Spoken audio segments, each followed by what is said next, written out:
I wouldn't be here if it wasn't for Yeats. I'm the director of Ireland's National Theatre, the Abbey Theatre, which was founded by Yeats and Lady Gregory and John Milkinson for the sole purpose of telling our stories on our stage. Again, a kid growing up in Dublin, the Abbey was always the last theatre that you would imagine you'd do a rock and roll show in. Romantic Ireland's dead and gone. It's with O'Leary in the grave. In the grave.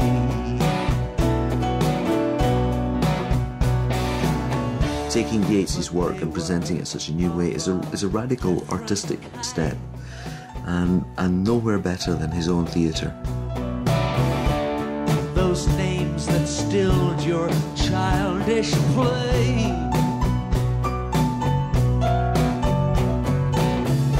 they have gone about the world like wind.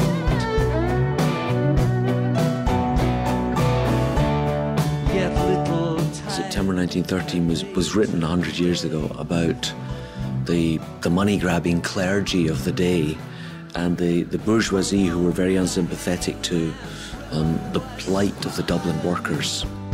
And what, God help them, could they say? When you look at a poem like September 1913, that poem could be written yesterday.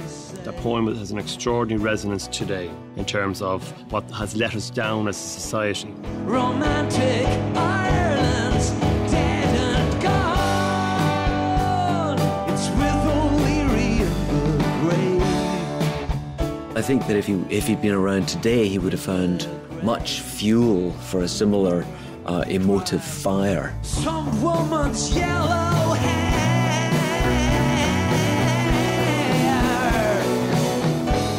has maddened every mother's son. They weighed so lightly what they gave, what they My process of selection of the poems is very down to earth. You know, I put the book of poems on the piano and I work through from page 1 to page 600 and whatever it is. And if the first line of a poem suggests a tune, I'll work on it. Does this lyric work as a song? And if so, how can I best give it form and make it electric and inspiring? Bolt and bar the shutters, for the foul winds blow. Our minds are at their best this night, and I seem to know that everything outside us is mad as the mist and snow. That everything outside us is mad as the mist and snow. 23 years ago, the Waterboys were rehearsing in Dublin, and someone had a tape recorder running, and we did this particularly visceral jam session. We did it for about 20 minutes, and Wickham was playing this amazing skirling fiddle reel over the top. And I always loved that jam, that recording. It's a very rough recording, but it had a wonderful power.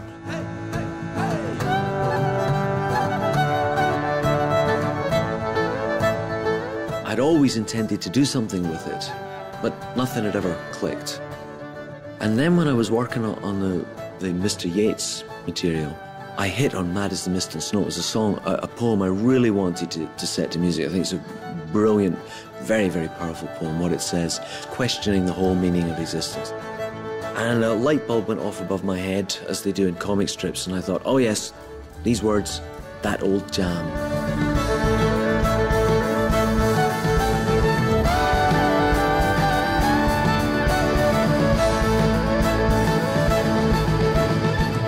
On one hand, I deeply respect the Abbey Theatre and deeply respect Yeats and the affection and reverence in which both are held.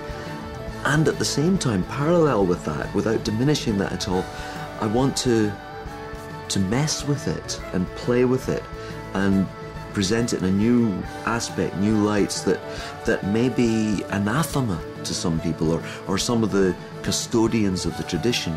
And as a rock and roller, I consider it part of my duty to kind of poke a stick at people who see themselves as custodians.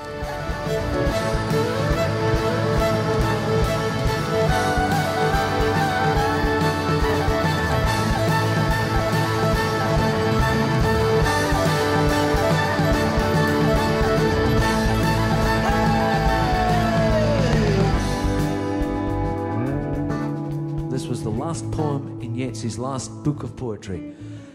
So I like to think of it as the last track of his last album. Kind of a love poem called Politics.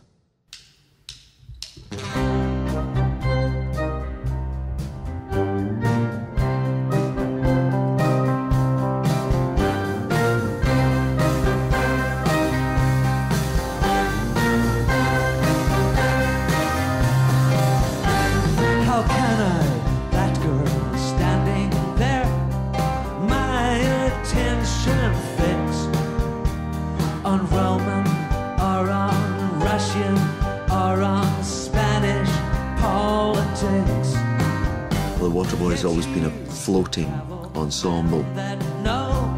It's a larger lineup than I've ever worked with before, and I'm like a child inside an exquisite musical box with the many possibilities that are open to me. And maybe what they say is true of war and war's alarms. But oh, that I were young again and held her in my arms.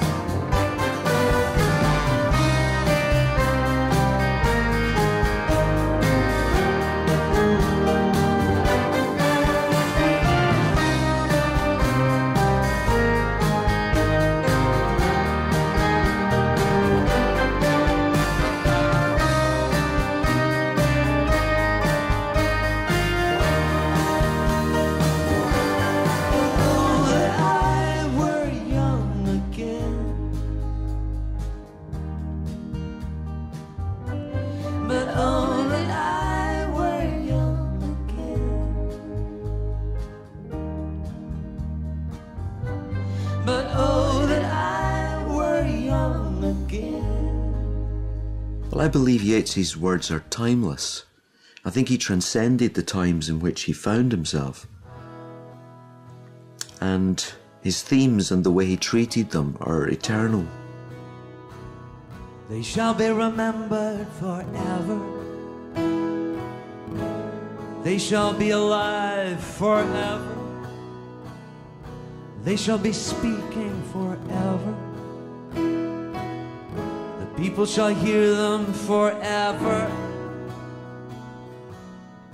Let the sea bear witness.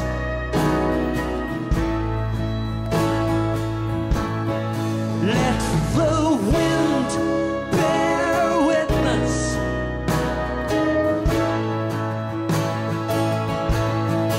Let the earth bear witness.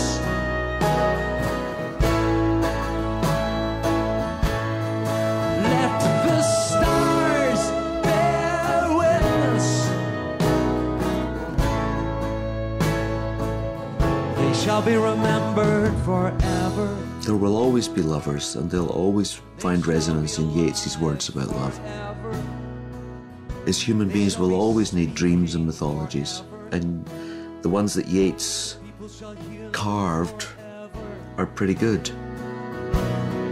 Let the sea bear witness.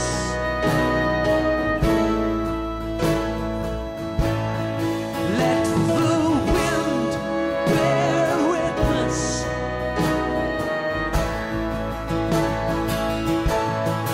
Let the earth bear witness. Just looking at the first date, I think it was about 2 years or something like that since we started. Just imagining, it was no, there's going to be a big Yeats show, it was just, what if? I think people would come out of this alive, refreshed and animated. I mean, excited, because there's about an hour and 20 minutes of extraordinary new material. For me, yes, the Waterboys fans have come to it, and new audiences have come to it, and the age gap is extraordinary. I mean, last night there was somebody there who was 17 years of age, up to I think mid-60s. In fairness to Mike Scott, it is an appointment with Mr. Yeats. He said that from the start, and he's delivered on that from the start. They shall be speaking forever. I feel the historical resonance of us performing Yeats's words in this venue. They shall be remembered. I feel it when I stand on the stage. They shall be alive. I think there is an element of, you know, They Yeats shall be speaking forever. walking among us when we do this to a certain extent. No doubt about it. It's like a kind of a rock and roll seance. They shall be remembered forever. They shall be alive forever. They shall be speaking forever. The people shall hear them forever. I'd say we've got a really kicking band with a great lyricist.